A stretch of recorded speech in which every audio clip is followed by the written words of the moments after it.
What's going on, everybody? My name is Grant Henry, one of the Assistant Directors of Admissions here at Mount St. Mary's University, and welcome to the Summer Webinar Wednesday on Athletics and Recreational Services. I am joined here by a lovely panel of people who just make my day even brighter, but we'll go ahead and get started. I'm going to turn it over to them. Just a few housekeeping things for you guys. As you guys have questions for our panelists, be sure to drop your questions right here in the chat function. When you guys have questions, be sure to drop those in. We'll be sure to get to them as we're talking throughout our webinar today. Without any further ado, I'll turn it over to James. Thank you so much for being on the panel today. Go ahead and introduce yourself. Hi everyone, my name's James Stevenson. I'm the head men's and women's track and field coach at Mount St. Mary's. Yep, and that's about it. I can answer any question on recruiting. What's it like to be a student athlete? What's it like in the athletics environment from a coaching and athlete standpoint? Awesome. Thanks, James. And Denise. Hello, everyone. Denise Ditch. I'm the Director of Campus Recreation at the Mount. And I have a great team of folks, Lisa Martin, who is on this call also, who will answer the fitness type questions. We'll just tag team as needed. And Campus Recreation incorporates intramurals, club sports, and then the facility itself, both indoor facilities and outdoor facilities that are non-Division I, which Lynn Robinson can take over and talk about.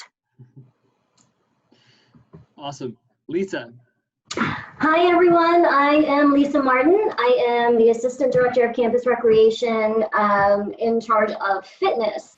So I take care of all of the group fitness programming, the fitness center, even some outdoor fitness things that are kind of creeping up new this year. So any questions regarding fitness, personal training, anything health and wellness related, ask away. Awesome, thank you. And finally, but last but not least, Lynn. Hi, good afternoon, everybody. Hope you're all doing well. I'm Lynn Robinson. I'm the Director of Athletics here at the Mount. I've been the AD for 13 years now, since 2007.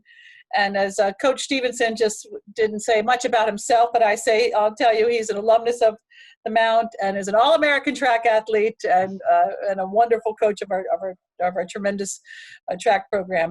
But we are NCAA Division I, and we are in the Northeast Conference. And it's been an interesting time for athletics, as many of you know, interesting time for everything actually. But it's great you're all on the call. Our program, we have 24 intercollegiate varsity sports, close to 600 student athletes. So we are just missing everybody right now. We're looking forward for the return of all of our students in a couple of weeks, and including our student athletes. Feel free to ask whatever questions you may have. We're happy to answer them the best we can. Thanks, everybody. Awesome. Thank you, folks. And so we had a few questions that were pre-registered here. I'll be sure to pass these on to folks. One student says, I would like to compete on the swim team. Is the team going to compete this season? So I would actually ask, what is the current state of affairs for the Northeast Conference, Lynn? Yes, so this is, and it evolves almost on a daily basis, and I just did get another email from the conference office. So the state of intercollegiate athletics and the Northeast Conference is as follows. So we are all fall sports have been postponed until at least October 1st. There will be no competitions until October 1st. The Northeast Conference presidents will revisit this in a couple of weeks. We truly believe, and I just got an email from our conference commissioner saying the NCAA will come up with an announcement. We are pretty sure that fall sports are going to be postponed by the NCAA. So now what will happen now is that while we will not have competition, we are not expecting to have competition this fall. We are permitted to have practicing. The student athletes are allowed to practice a limited amount of practice, of course, with all the parameters of the NCAA guidelines as far as resocialization, practice hours, all the mitigation implementation that we are putting in as far as physical distancing and masks and et cetera, et cetera. So we have a whole plan that we are ready to welcome our student athletes and coaches back with when they return. So get to swimming. Swimming is a winter sport. I imagine, here's what's going to happen this year. I imagine we will not have any intercollegiate athletic competition, not been finalized, but this fall. But hopefully come January, December or January, that we will be able to start some type of competition. So our teams will be practicing, including the swim program, and we will continue we just expect there to be more announcements coming forward. But as of now, we are allowed to have, our teams will come back, our student athletes will return along with all the other students, and there will be practice opportunities for them this fall. Awesome. Thank you, Lynn. We have a question here. How does a student get recognized for athletics without film? The school filmed poorly last year and acknowledged this, but the parent can't film because they are not allowed on the campus. So how does a student without film get recruited to a Division I sport? Yeah, and I'll let Jim speak after I speak, but I'll tell you, it's these high school students, these rising sophomores, juniors, and seniors who I know how much of their world is in sports is in the summer, and the club teams and all the tournaments and every sport. So I know this is a real challenge not having those types of experiences, So Jim, I'll let you take it. I'm sure our coaches are working with all of their prospects on a daily basis with these same questions. So Jim, go ahead. Yeah, I think it's a challenge. I think it depends on the sport as well, and because each sport is a little bit different in how they recruit. Some sports do a lot of recruiting at recruiting camps or that kind of thing. Some sports we have stats that we can look at and take a look at those stats now. There's a prevalent problem that most student athletes sports for the winter and the spring got cut in the schools this year. So I think every prospective student athlete is feeling the weight of losing a whole season from the spring and the winter at the very least. And the coaches at every college and university are aware of this situation. I think in lieu of any film at all, there just have to be communication with the coaches, and having the coach get to know you as best they can, and potentially, depending on the recruiting cycle for each sport, reaching out to those coaches and see if they are able to come see you, or if there is a future opportunity for film to come about. But initially, I think it would start with communication, because that's just from a track and field standpoint, we're talking to student athletes right now that didn't have a junior spring season. So we're delving into that more of what they did in practice, what their practice times were during that season, trying to glean a better picture of that student athlete without any particular performances in the school season. Awesome. Thank you, Jim. I have a question here from Nicole. She asks, could I join to any team sport at college if I haven't been in any in high school? So Denise, I think this is a question about club sports. Could a student who has zero knowledge of a sport still join a club sport when they're here on campus? Yeah, we do have a range of skill levels when students come on campus. And it's really important, we think, as part of involvement and engagement, that if students want to try something, this is the opportunity. We do not cut on our club sport teams. I say that dance team perhaps, which currently still falls under campus recreation, sometimes they're limited because of routines they must do. But outside of that, all skill levels, not everyone will necessarily travel with the club, with some teams. Depends on the restrictions on travel, how many number we can take. But everyone is welcome to practice, and that's something both individually, some of the individual sports, as well as the team sports. Awesome, thank you.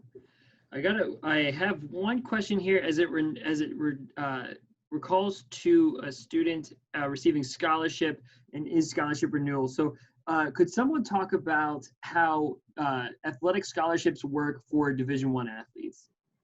We have, as I mentioned, how many programs we have and how many student athletes we have. And some of our student athletes do receive athletic scholarship aid. So each one of our sports has a certain amount of athletic scholarship aid. Not all students receive. A lot of them have the great academic scholarships that they earn, through their academic excellence. So they're awarded by the coaches through the recruiting process. That's how athletic aid is awarded, and it has to be awarded within the guidelines of the NCAA, the academic guidelines, and then they are awarded by a coaching staff, the university coaching staff, working with each prospective student athlete, and they are renewable each year. Awesome. So that they are 1-year grants, renewable each year. Yeah. Excellent. Thank you. I think another part of that too is that, just like Lynn had mentioned, 100% of our students who are accepted to Mount St. Mary's University will receive some form of merit scholarship based on their weighted overall GPA, and then the holistic application review process that we give to you upon your application review. So when you receive an admissions decision from the Mount and it's an acceptance letter, you'll know 3 things. Number 1, first and foremost, if you've been accepted, right? Number 2, the amount of merit scholarship that a student will receive. And then number 3, the overall GPA that a student must maintain in order to have that merit scholarship. So not just athletic award money is scholarship money is awarded to students when they come here to the Mount. You also have some of that great merit scholarship, and that's free money for you guys through the course of your 4 years. Nathaniel Hopkins, because it was written in all caps, asks, what does a normal week of practice look like in Division I sports compared to lower divisions like club or intramural? And do you practice in the off season? Normal week of practice will depend on the sport. Track's very different to swimming, for example. So what that looks, smells, and feels like will be very different. But we do have criteria or rules, NCAA rules, that govern how much practice we can do in a week, in terms of 20 hours per week, 6 days a week, up to 4 hours a day. So when we're in our countable practice season, it's governed by the NCAA calendars and competitions, those are the parameters that we fall under. So just from a track perspective, we'll do 5 or 6 days a week, but the number of hours per day will differ depending on the goals for that practice day. And I'm pretty certain that would be for other sports, but obviously other sports practices look different because it's dependent on that particular sport.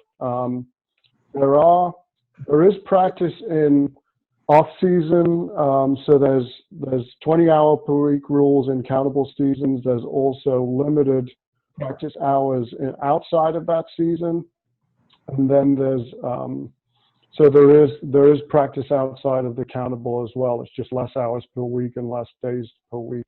I think, to be honest, I don't think it matters particularly what division you're in. I think if you're serious about the sport and the staff is serious about the sport, then practice will be serious within the limitations of that division. I'm not aware of the practice calendars or hours for Division 2 or 3 within the NCAA. But I would imagine that every institution in their athletics department, whatever their division in, 1, 2, 3, NAIA, they'll follow the guidelines of the governing body, and all the sports and administrators and coaches will take that seriously. Awesome. Thank you. And Denise, I didn't know if you wanted to add on about club sport practices and what those look like for our club sports here at the Mount. Sure, and kind of what Jim said, it does depend on the sport. Everyone's a bit different. Availability of facilities is a little more of an issue for us at times if we're competing with spaces. But other than that, I would say most of our sports, anywhere between 3 and 6 hours would be the high number of hours per week that any one club would practice. Awesome. Thank you. Connor Moran asks, are you going to redshirt athletes whose seasons are canceled? If so, how does that affect recruiting and scholarship money? If a student athlete, if a team isn't able to have a season because of COVID, so this is what happened to our spring sports. This is what happened last March, right? So the spring sports were all canceled, and they automatically, it's a great question, they did get a redshirt season. So that means they did not use the season of eligibility. So therefore, what the NCAA then allowed was those students who were graduating seniors, they had the option. They could come back. They could come back because they still had another season, and they were able to get that other season. And then it was up to the university, all the colleges and universities. So, maybe they were already planning. If it was a senior, they were already recruiting someone to take that spot on that roster, but on that spring sport roster. But that was something with then each program working with those student athletes. And if they did want to return, we were committed to making sure that they could return after losing their seasons, and yes, their scholarships were renewed. Okay. And if that were to happen again, I for our fall sports, we would go down that same road. Awesome. Thank you, Lynn. We have a question here. How do players qualify for any team? So Destiny, I'm going to ask you to kind of clarify on what you mean by how do you qualify for any team. More often than not, students for a club sport will have to try out, or intramurals, all you have to do is create your own team.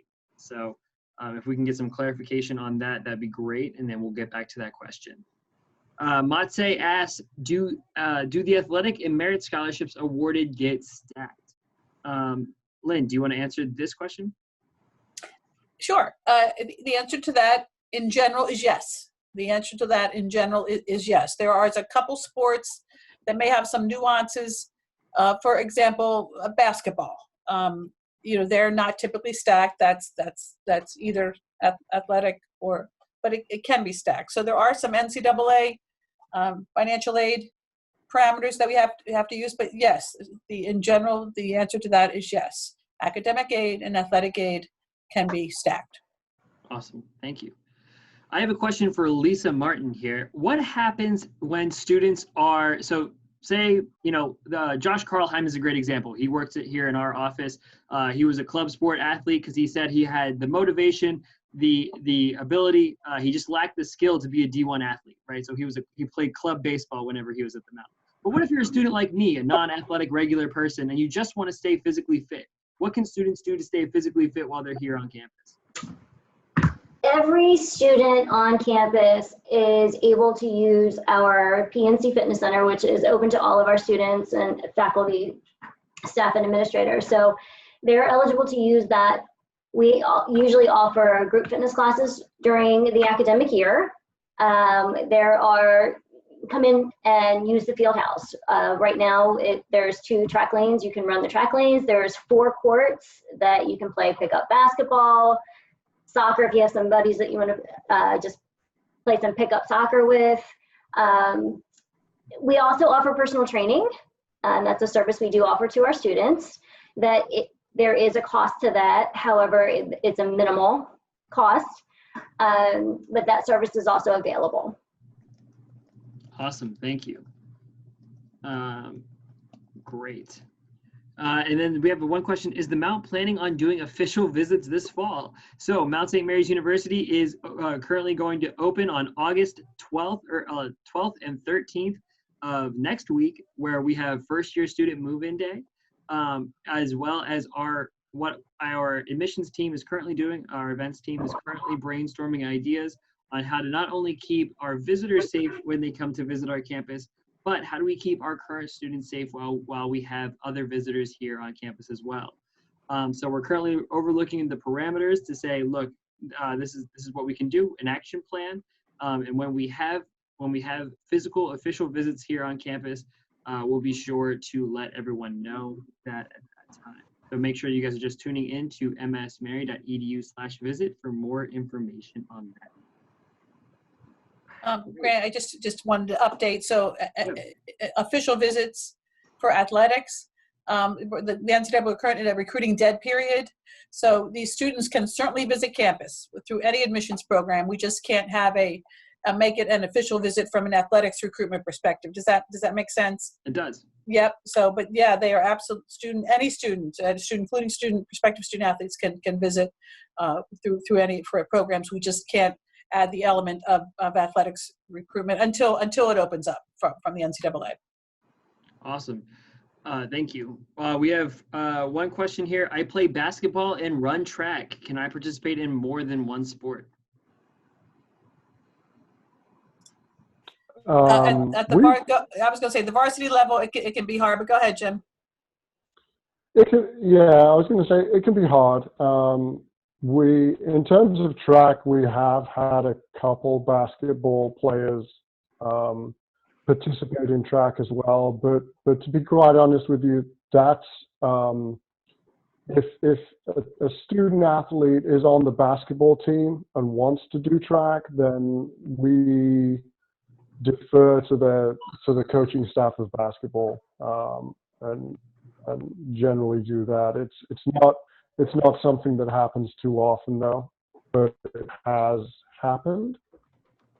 I don't know if you wanted to expand on that, Lynn, or not. Yeah, no, it absolutely has happened. Just as recently as a couple years ago, one of the top high jumpers in the conference was also one of the top basketball players in the conference, and he won the Northeast Conference Championship with basketball in 2017, and then was part of the championship-winning track team in outdoor track that was 17, I think, Jim, in 2017. So that was he was just an outdoor track participant. So it can happen. It's got to be a pretty unique situation. Awesome. Thank you, guys. Is there a required amount of study sessions tutoring for the D1 athlete to attend? So I don't know if this might be a good time to talk about a day in the life of a student athlete as well with this question too. We do have a full student athlete support services for our student athletes. Justine Miller is our SWA and our assistant AD for academic student athlete support. So yes, that will all be very structured in terms of study halls, study time, study hours, and it is based upon, so the most hours are with the freshmen, to start off with the freshmen, and certainly as a student athlete goes on in their career, sophomore, junior, senior, it is the number of study hours is based upon the GPA, the student's GPA at that time. So yes, and study hall hours can include if there's tutoring if it's in a certain class or discipline, and working. So those are all worked out between our academic support staff, the coaches, and the student athletes. And it's very important. I mean, our student athletes are students first, and we are just as proud as their academic, more so proud of all their academic success. They have to be succeeding academically to be able to be eligible to be a student athlete, but academics come first, and that goal at the end of that 4 years is when we watch y'all graduate. Awesome, thank you. Jim, I didn't know if you wanted to talk about maybe a day in the life of a student athlete here at the Mount. Sure. I can talk about it I'll talk about it mostly from a track perspective, but obviously it can be applied to both. So generally speaking, if we're talking about a regular practice time, most of our practices fall around the 3 o'clock, 3:30 onward time frame. So for the most part, unless an athlete has an individual workout in the morning or something like that, we'll usually see most of our student athletes come down to the athletic facilities or their fields or the track around that 3:30, 4 o'clock time slot. If we're in a normal countable practice situation, that can be practice, like I said, up to 4 hours. For us, it generally doesn't happen that long, but the usual practice situation will occur between sort of 3:30 and dinner. That's generally how it works out at the Mount. Beyond that, students usually have dinner, There are, as we answered in the question before, there are study hall requirements for certain students based on their GPA. It's a very good system at Mount St. Mary's because it's very flexible. We realize that students have lives and they have other things, clubs, for example, that they might want to get involved in, or study sessions outside of study hall hours, or other things. So there's a very flexible framework to study hall, but a student might join a study session in that evening time. And generally, that's the day in the life of a student athlete. I mean, there are other, for example, if a student's getting some medical treatment, we'll sometimes do, our medical staff will run treatments in the mornings. So a student might report at 8 o'clock in the morning before class, get some treatment, and go through their class routine before they come back down to practice. But that's overall how it would be day to day. Awesome, thank you. We have one question here saying, since COVID-19 started, is the recruiting process hard, or the recruiters going based off people they've already looked at? We're moving forward and recruiting like we normally would. So we're always looking for excellent students and excellent athletes and great people to be a part of the university and athletic program.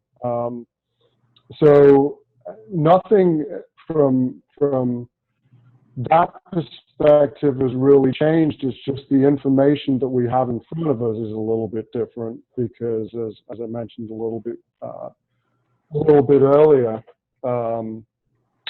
we don't have as many high school performances or game film to really observe. But generally, we do have student athletes that we identified prior to this recruiting cycle, but we're also looking at new students all the time. Awesome. Thank you, guys. I think these have been some really good answers. I don't see any more questions in the chat, so I want to go ahead and ask this last question to you guys. What advice would you give to a student who is currently looking to start their college search process, rising junior, rising senior in high school, and they're about to start looking at what college is right for them? Bringing that back, I think it's important that you physically visit schools if at all possible, and you will have an automatic feel. And remember, it's a two-way street. You need to be comfortable with the school, and the school needs to kind of be comfortable with you. Of course, majors are important, so you'll want to make sure if you think you have an idea of what you want to study, perhaps that's a good place to start. But it's not the end all, because at 17, 18 years old, 19, whatever, you may not know, and that's also okay with general studies. I think what's important is, and I know it is for Mount St. Mary's, when you walk on our campus, we have a great, friendly campus. And it's not a memo came out, look, you better smile today because we're going to have visitors on our campus, because we have visitors every day. And is that how the community is? Now, it's going to be admittedly a little bit hard with masks on these days, but for the most part, if your campus that you're visiting seems to be friendly and that's what you're seeing, that's probably what it's going to be like. So just take that into account. Awesome. Thank you. Lisa? You know, I'm not too far out of this process, as my youngest son is now a sophomore in college. So it hasn't been that long ago since we've gone through all of that. So, you know, just as we've gone through the process, you know, we narrow down where your interests are, what you'd like to major in, but always keeping your options, you know, open as you're doing this exploration process. Really hearing what is possible for you on each of your visits. Visit. I can't stress that enough. I know my kids, both my sons, were like, Mom, are we going on another one? Really? And the answer to that is yes, we are. And it actually helps narrow down the process. So as Denise said, you do get a feel. As soon as you step on a campus, you do get that feeling of, wow, you know, I could be here. So do as much exploration as you possibly can. Do your background work, narrow down where you want to go. That helps with the process. And talk to as many people as you possibly can. Ask a lot of questions. That's how you're going to get your information, and connect with people even later. Once you get home, you might come up with more questions. I tell you what, we love those questions coming in even after the visits. It's true. That's very true. The follow-up is always the most important, because that knows that lets us know that someone enjoyed their visit, they enjoyed their time here on campus, and they're looking forward to either planning their next one or just learning more information about our wonderful school. Lynn, I didn't know if you wanted to go next about advice for an incoming student. Sure.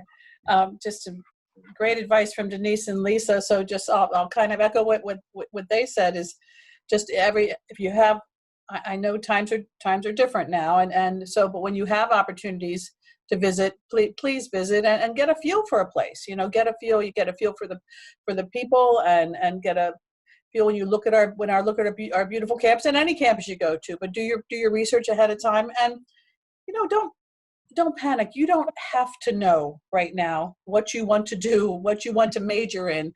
What you might know right now is, how far away from home do I want to be? You know, you could probably identify a radius from home, that distance from home, and you can do so much.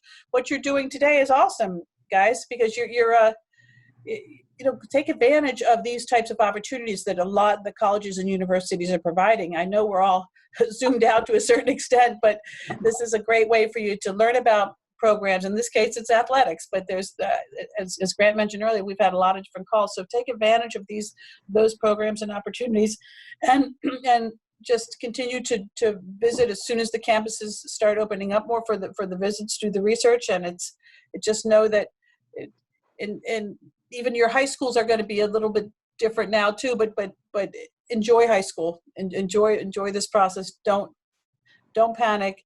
Your next step in your college search process, it'll reveal itself to you.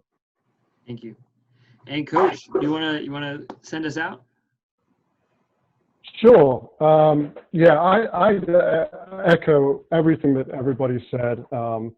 I think visiting is really important. There's a lot of information you can get online, but I think the ultimate aspect for me, and my daughter's entering high school, but I'm going to be thinking about that soon, is visiting. You're able to meet the people, and I think people make your experience. The people around you, the people you're with. The atmosphere, the trust you place in the people around you, and the trust they place in you. And you can really only glean that by setting foot on campus, talking to people, and you'll get a great feel for how your personal experience and your personal connections and relationships will be for the next 4 years on a campus. So I would say visiting is very important. Obviously, doing the homework is important. There's so much information out there that you can get to help narrow down your choices. And also, just from an athletic standpoint, I